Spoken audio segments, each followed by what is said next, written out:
Hi guys, how you doing? Dan Hennessy here, coming with your September video of the month for our nutritional coaching program. And I just got back from one of the best trips in my life. For those of you that don't know, I proposed to my girlfriend, who is now my fiance, which equals she said yes. So I want to thank everybody for all the love and congratulations and support you guys have been giving me and her. Just overwhelmed really with just awesome people in my life, and I couldn't be happier that I got to share it with everybody, and I get to see you guys at the gym, and people are giving me hugs and stuff. It's really been cool, and we appreciate that. And that kind of kicked off a 9-day vacation, sort of, in France. We started in Paris. We made our way down to the south of France on the coast of Nice, and kind of worked our way around to a couple different places as well. My buddy was getting married out there, so we also attended a wedding basically the second to last day while we were there. So just a lot of stuff going on, kind of crazy, kind of overwhelming. And then after that, I found out right before I left and the day before I proposed that I got selected by Precision Nutrition, the company that taught me how to be a better coach to you guys in terms of lifestyle, habit, nutrition, all the things that we work on together. They kind of really were the backbone. And it's not that they taught me nutrition or anything like that. I learned a ton of that from Kevin, years ago. It's a question of how do we implement that so that people actually get the benefits of it, right? It's like one thing to say, all right, eat a bunch of vegetables, eat clean protein, and so on and so forth. And we could just give you a list of things to do. But that doesn't get the job done. And I've seen it over the last 10 years, and especially over these last 2 years, really, involving precision nutrition into my coaching and into our business and into my life, really, has really flipped the switch and really made the game winnable for everyone. Not just the type A personality or the Super Bowl champion athlete or the Division I athlete or even the, just the super motivated mom or whatever. It's really for everybody, and it's really showed me or given me a window into how people work, how I work, and how I can make everybody's lives better around me. So that's kind of why I've got chosen by them, because I sent in a video survey just showing them how grateful I am for the opportunity to get this system, really, because that's what they really do. They just create the system for me to be successful by making you more successful, and it kind of just spirals up into more awesome things for everybody involved. They win, I win, you win, in a very organic, a very genuine, and a very life-transforming type of way. So I just wanted to kind of preface this video with that, because it's just a really cool thing, and I'm so honored that you guys trust me enough to partake in this journey and allow me to grow as well as a coach and as a person, and as my business grows with K-Strength and my, any other thing that I decide to do with my life, this has been a very big spark or lift-off moment for that. The other thing I want to talk about is kind of what I saw while I was over there. It was really interesting to see different cultures, right? Anytime you get to meet somebody new, you gain perspective, you gain more knowledge, you just evolve as a person, right? You just get a little smarter, and you're able to see things from a different angle. So a couple big takeaways from just being in France is everybody's pretty much in better shape than the average American. So if I could take 1,000 people from France and 1,000 people from America just randomly and kind of stack up their stats towards each other, I think we're getting beat pretty badly, and I don't think that's a far-fetched thing to assume. I think everybody would agree with me on that we're not as healthy as maybe the rest of the world. And there's a couple obvious reasons, but there's some not obvious reasons or not obviously applied reasons. So first, straight off the bat, is there's way more real food available in the places that I saw in my experience.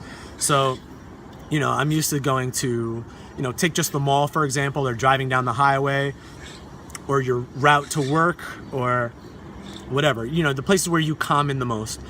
It's just a lot of crappy options. It's things that are highly processed, not a lot of vegetables. There's a lot of sugary products available in America, I'm talking about. So that's kind of the norm here, and kind of the norm where I saw over there. Now, granted, I didn't live there, I didn't go to work there, I didn't have your day-to-day, things that you have to do. But I definitely, when I travel, I try to assimilate as best I can. Hence the Speedos and the kind of the European style suit that I was wearing at the wedding. I really like to adapt to the culture so I can try to see things not from so much of an outside perspective, because that's obviously going to happen, but I want to see the inside perspective too. I really want to kind of stand next to a Frenchman and act as if. And I think that's a valuable thing, to put somebody else in, to step into somebody else's shoes. So I'm constantly trying to do that, even with my clients, even with my fiance, even with my parents, even with my business partners, and so on and so forth. But the kind of the norms in France are really good food, just meaning like the quality of it. Like you can tell and taste that this is real and it's not very processed and it's full of nutrients. Even if it's a sandwich, which, a baguette, whatever, it kind of looks like a foot long from Subway almost, but it's real ingredients, it's real food. The meat looks a different way, the vegetables look a different way, the bread tastes differently. You know what I mean? So you're just getting real food more times than not. And there's not a lot of fast food places either, so things are typically a little bit slower. I think the only real fast food I ate over there was like, we walked by a couple of McDonald's, which were very nice looking, by the way. If you go to McDonald's in like Times Square in Manhattan, for lack of better words, it's a shit show. It's very not clean, it's haphazard, it's a wild ride of events, especially during the peak hours. And even at night when it dies down or whatever. But over there, we walked by McDonald's and it looked like a fancy like restaurant. It was very clean. The food actually looked better just from like seeing people eating as I'm passing by. I'm just like, wow, this is a totally different experience with their kind of the epitome of fast food, McDonald's. But from what I actually ate myself, I think the fastest food I had was a Subway sandwich as we were trying to catch a train. We were out of time, we needed something to eat. We didn't want to spend $1 million like in the train station, so we just picked up some Subway. And it took like, a decent amount of time for them to make it, number one. They actually didn't just slap everything together. There was some care to it. And that might be just my own personal bias, but you can also see that the food that they use, they have different laws and different regulations. Like you have to know, it's required for them to say if it's genetically modified or whatever. So you can just see the quality, and the sandwich tasted different. You know what I mean? It just tastes like real food. I can't harp on that enough because that's a big deal. And that's something that I'm really passionate about, knowing what I'm putting in my body. And in America, we just don't know a lot of the times. So that's one thing. The other thing is they just don't eat a lot of food. Everything's very slow. So when you go to like a cafe or a restaurant, or even if you're just picking up a coffee and a crepe or whatever, they sit down, they're talking. It's not all this on the go action of, okay, so I get my fast food, but then I'm going to take it somewhere to like a park bench, or I'm going to sit in the subway, or I'm going to bring it onto the train. And it's going to be mealtime, we're going to sit down. They smoke a lot of cigarettes, but they're doing it in a way that's like very slow paced. They're not just chowing down food. They're kind of taking their bites, they're puffing on their cigarette, they're taking their sip of coffee. They're kind of slowing down. So even if it's not the best option of food, everything's very bread oriented, like I said, cigarette oriented. So maybe not the best health practices, but they're doing it in a way that's slower paced, less stressful. And when you do that, you tend to eat less food also, which is why we talked about in the past, eating slower, because you also sense your body being full. So you may not finish the entire meal, or you may eat a little bit less, or whatever the case might be. So on the overall, they're slowing down when they're eating, and which in turn looks like less food on the plate and less food actually being eaten at the time of the meal. And then the other thing was, it's almost impossible to eat at night, which kind of plays into the last thing I said, which is they just don't eat a lot of food, right? So like after 8 p.m., like supermarkets are closed, there's very little places to eat unless you're in like the kind of the party section of the town. Like, you know, bars will stay open till like, you know, especially like in the south of France, bars will only stay open till like maybe 12 during like the weekday, and not that much later on the weekend.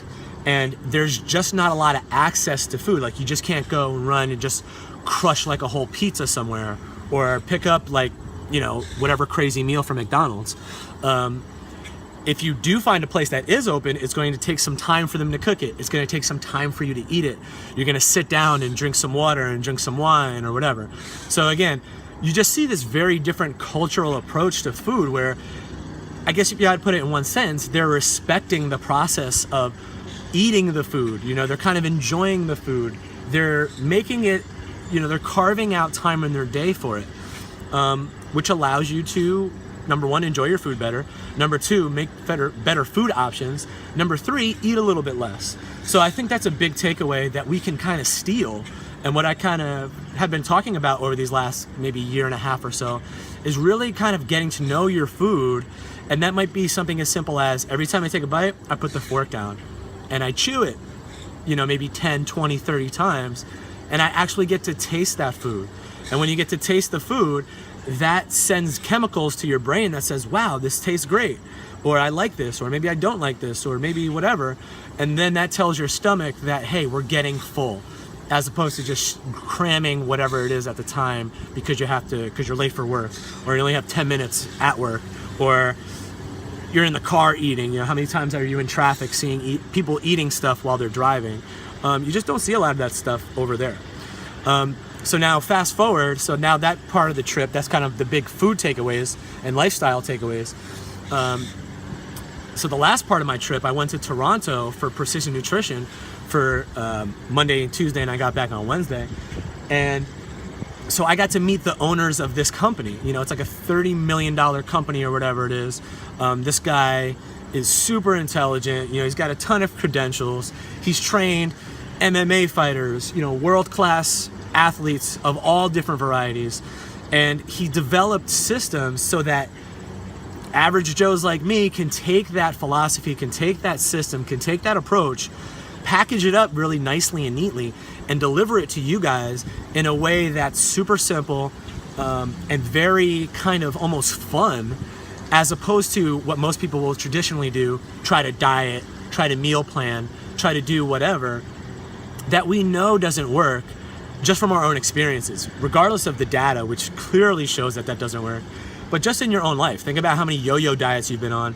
Think about how many crazy things you've ever tried where you lost maybe 10 or 20 or maybe even 30 pounds only to put back on the same amount plus some. So it's really been a life-changing thing. But meeting these people in person, one of the biggest takeaways I got was, and I think a lot of people get this takeaway when they really kind of get to know me more, is we're all just the same. I'm just a normal guy. I just did some certain things where I learned some stuff, and now I'm able to know maybe a little bit more than you and kind of show you a little bit better way. But they're the same people. You know, I was out to dinner with them for 2 nights. You know, we're drinking beer, you know, we're having a good time, we're having dessert, we're eating bread, for example, as long as nobody had an allergy to it or something like that. But they're just average people. They're the same, just like me and you, whoever's watching this. I'm the same, just like you. I just maybe know something a little bit more, or I've been doing it for a little bit longer, or I have a better grasp or understanding of it. And then you just multiply that by like 10 or 20, and you get the guys that own the company, that teaches the trainer, that teaches the client. And, you know, Nate Green is one of the guys. John Berardi is one of the guys. Krista, their psychologist, is one of the people that I got to hang out with.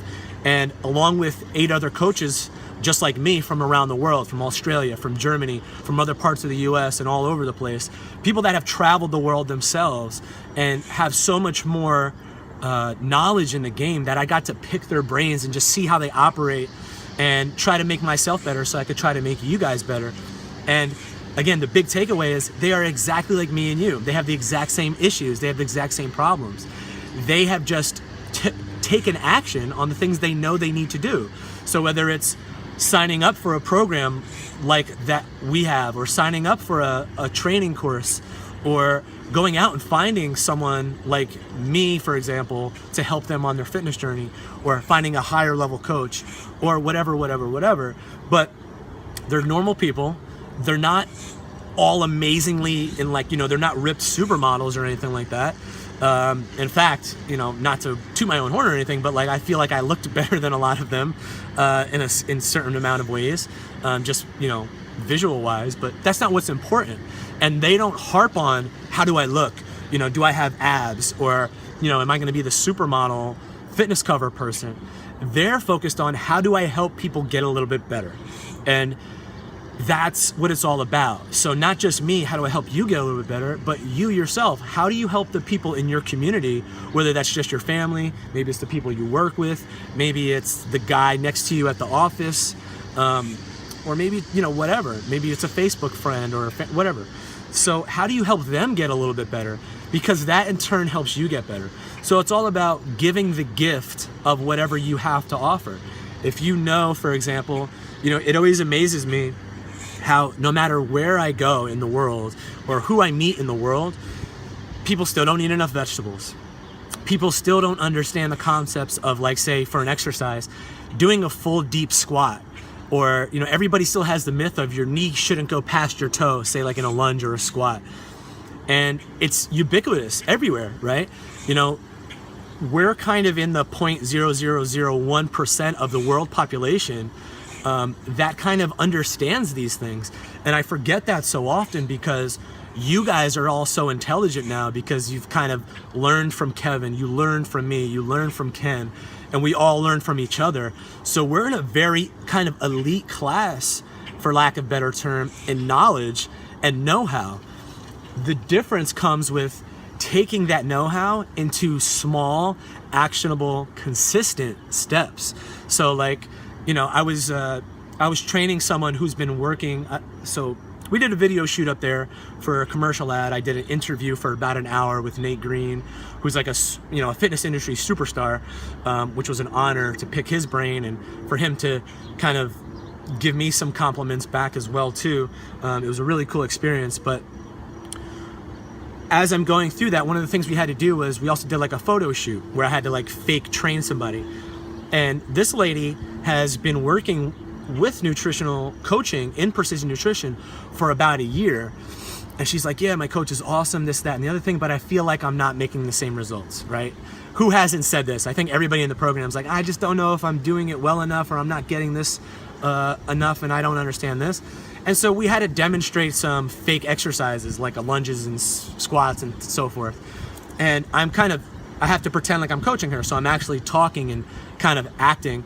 And she's like, wow, I never knew you did a plank like that, where I taught her how to kind of squeeze her butt properly and tuck her pelvis in and get into alignment. And she's like, wow, I really feel it. And she's been training with tons of, you know, PTs, tons of physical therapists, because she had an issue with an Achilles tendon. And I'm just teaching her all these new things in like a matter of like 5 minutes. And then we start talking about nutritional coaching, and she's like, wow, I've been working with my coach for 8 months now, and I've never heard some of the things, I've never connected in the way. In just, again, a minute conversation, I was able to kind of flip a switch in her head that was like, wow, I never thought about it like that, or I never understood it like this. And the same thing happened when I'm talking to these multi-million-dollar professionals.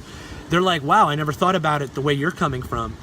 So I think the big takeaway is, one, we're all ordinary, which is a beautiful thing. That's not a downplay on anybody. But number two, we all have stuff to teach or give each other. I was able to impart some wisdom in some level to the owner of the company. That's like, wow, I never thought about it like that. Or wow, what a great insight. Or that's a really interesting concept that I never put two and two together there.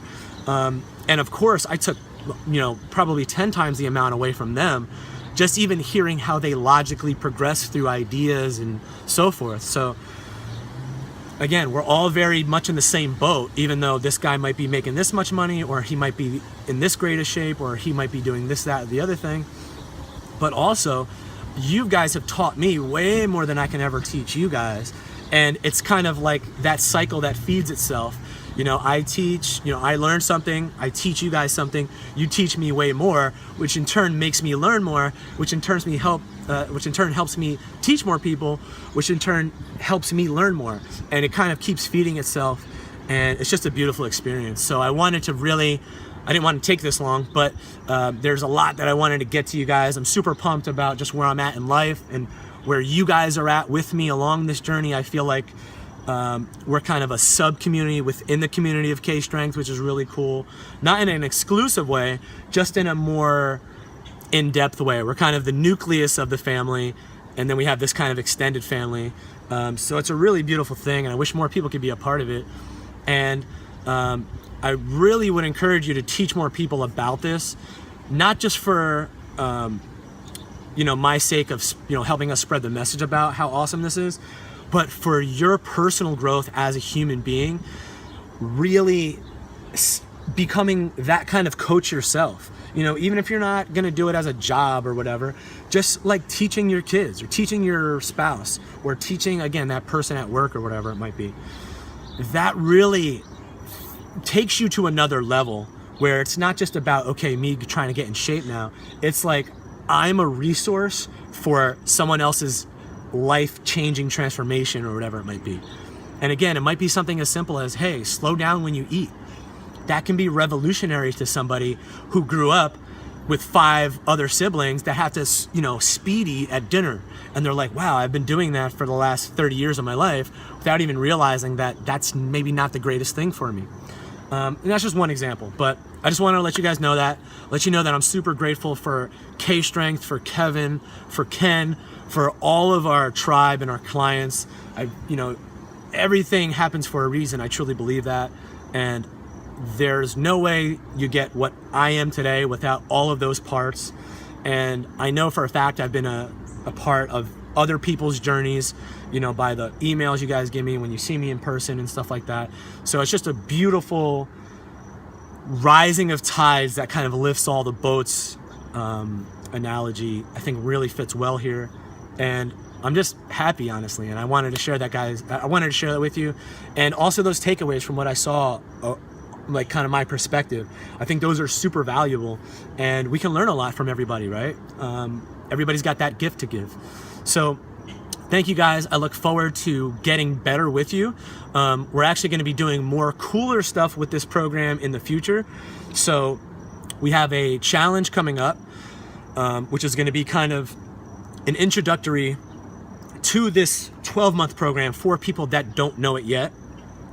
It's going to be kind of like 1 month sort of nutritional coaching. And then hopefully, we haven't put all the details together yet, but I'm going to talk to Kevin in the next couple weeks, and we're going to try to have another kind of transformation group coming in the next year, and really try to get more people on board with this stuff, because this really is the future of fitness. This is the future of health.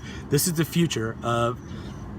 what's going to take to change society on a whole, so that we all can have a better lifestyle, so that we all can influence our purchasing power and how we see health in the future. And it's just going to take us all to that next level and make everybody's lives a better thing, and a world a better place to live in, especially in the United States. So thanks again, guys. I'm gonna wrap it up. I'll see you in the gym. I'll see you on here. If you haven't posted in a while, just get right back to it. Even if it's just, hey, I don't know what to do, where do I start? Or, hey, I'm just gonna start back from square one if you fell way off the wagon. Just get started, keep going. It's so simple. Sometimes we lose sight of that. Simple is brilliant. Simple is done. Simple is effective. Simple is true.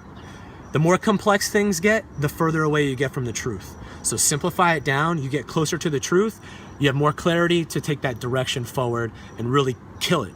So thanks again, guys. See you later. Bye.